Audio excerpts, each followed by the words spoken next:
some great new relics over the weekend, and we're out tracking down a new lead right now. So, let me just update you real quick, then you can get to work. Like, the attraction opens in like a week, so we have to make sure everything works and nothing catches on fire. When the place opens, people will come in at the opposite end of the building and work their way toward you, then past you, and out the exit. Yeah, you've officially become part of the attraction. You'll be starring as a security guard. So not only will you be monitoring the people on the camera as they pass through, to make sure no one steals anything or makes out in the corner, but you'll also be a part of the show. It'll make it feel really authentic, I think. Now let me tell you about what's new. We found another set of drawings, always nice, and a foxy head, which we think could be authentic. Then again, it might just be another crappy cosplay. And we found a desk fan, very old school, metal though. So watch the fingers. Right now the place is basically just, flashing lights and spooky props. I honestly thought we'd have more by now. If we don't have something really cool by next week, then we may have to suit you up in a furry suit and make you walk around saying, boo. But, like I said, we're trying to track down a good lead right now. Some guy who helped design one of the buildings says it was like an extra room that got boarded up, or something like that. So we're going to take a peek and see what we can find. For now, just get comfortable with the new setup. You can check the security cameras over to your right with the click of that blue button. You can toggle between the hall cams and the vent cams. Then over to your far left, you can flip up your maintenance panel. Use this to reboot any systems that may go offline.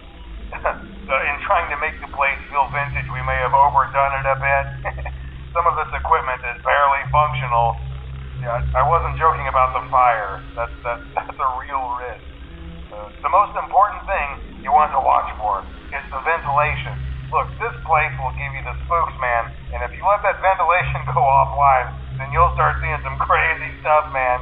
Keep that air flowing. Okay, keep an eye on things, and we'll try to have something new for you tomorrow night.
training tapes for like other employees or something like that. So I thought we could like have them playing like over the speakers as people walk through the attraction.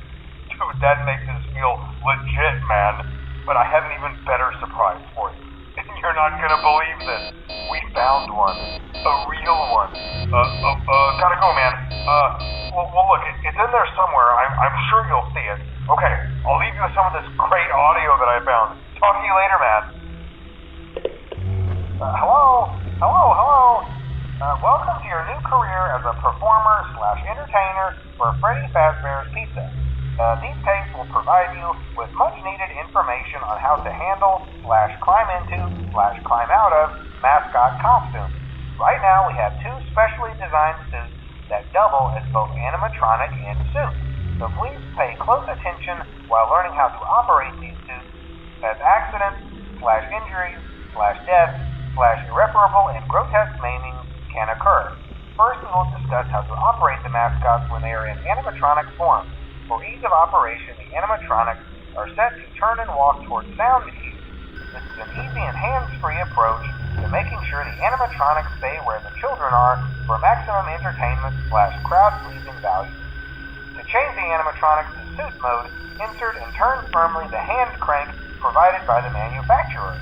Turning the crank will recoil and compress the animatronic parts around the sides of the suit, providing room to climb inside. Please make sure the spring locks are fastened tight to ensure the animatronic devices remain fixed. We will cover this in more detail in tomorrow's session. Remember to smile. You are the face of Freddy Fazbear's Pizza.